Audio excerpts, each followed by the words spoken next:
बच्चों, आज मैं तुमसे वही बात कहने आया हूं जो खुद भगवान श्री कृष्ण ने अर्जुन से कही थी। उठो, जागो और तब तक मत रुको जब तक लक्ष्य की प्राप्ति न हो जाए। आज तुम्हारा रणभूमि में कोई युद्ध का मैदान नहीं, तुम्हारा रणभूमि में तुम्हारा किताबें और सपने, तुम्हारा गांडीव है, तुम्हारा पेन, और तुम्हारा दुश्मन कोई और नहीं बल्कि तुम्हारी आलस्य, डर और टालमटोल है। क्यों पढ़ाई से भागते हो? जरा सोचो, जब भी किताब खोलते हो नींद क्यों आती? क्यों मोबाइल उठाते ही दिमाग तेज हो जाता है, लेकिन किताब खोलते ही भारी लगने लगता है? क्योंकि तुम्हारा मन आसान रास्ता चुनता है। मन हमेशा कहेगा चलो बाद में पढ़ लेंगे, अभी आराम कर लो। लेकिन गीता कहती है आत्मा ही मनुष्य का मित्र है और आत्मा ही मनुष्य का शत्रु है। मतलब क्या?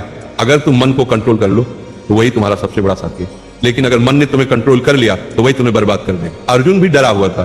उसने कहा, हे माधव, मैं नहीं लड़ सकता, मेरा मन विचलित है।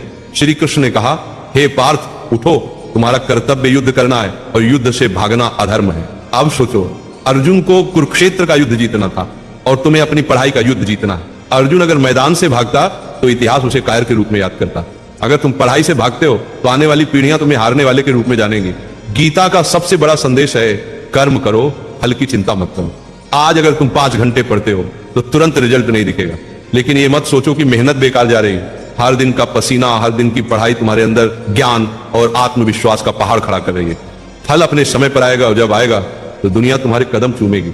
आज तुम्हारा असली दुश्मन पढ़ाई नहीं, तुम्हारा असली दुश्मन है आलस्य, ध्यान भटकना, सोशल मीडिया और कल से पढ़ेंगे वाली सोच। गीता कहती है संयम ही सच्ची विजय है। अगर तुम अपने दिमाग को मोबाइल से हटाकर किताबों पर टिकाना सीख गए तो तुम वही विद्यार्थी बन जाओगे जिसे देखकर लोग कहेंगे ये लड़का भगवान की दी हुई मिसाल है। याद रखो, अर्जुन ने युद्ध इसलिए जीता क्योंकि श्री कृष्ण उसके साथ थे। तुम्हारे पास भी श्री कृष्ण है, तुम्हारे गुरु, तुम्हारी किताबें और तुम्हारा विश्वास।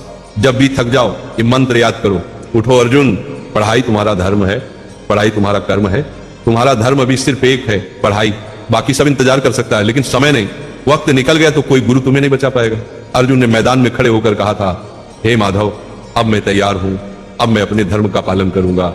आज तुम भी वही कहो, हे प्रभु, अब मैं आलस्य से लड़ूंगा, अब मैं किताबों को अपना धर्म मानूंगा। आज से तुम पढ़ाई से भागोगे नहीं, आज से तुम किताब को दुश्मन नहीं बल्कि सबसे बड़ा मित्र मानोगे। आज से तुम वही विद्यार्थी बनोगे जिसे देखकर माँ बाप की आंखें गर्व से भर जाएंगी। याद रखना, पढ़ाई ही तुम्हारा युद्ध है, मेहनत ही तुम्हारी गीता है और सफलता ही तुम्हारी विजयश्री है। और एक बात नाम जाप किया करो, राधा राधा। 24 घंटा में सिर्फ मुझे 24 मिनट देकर देखो, फिर तुम कहना।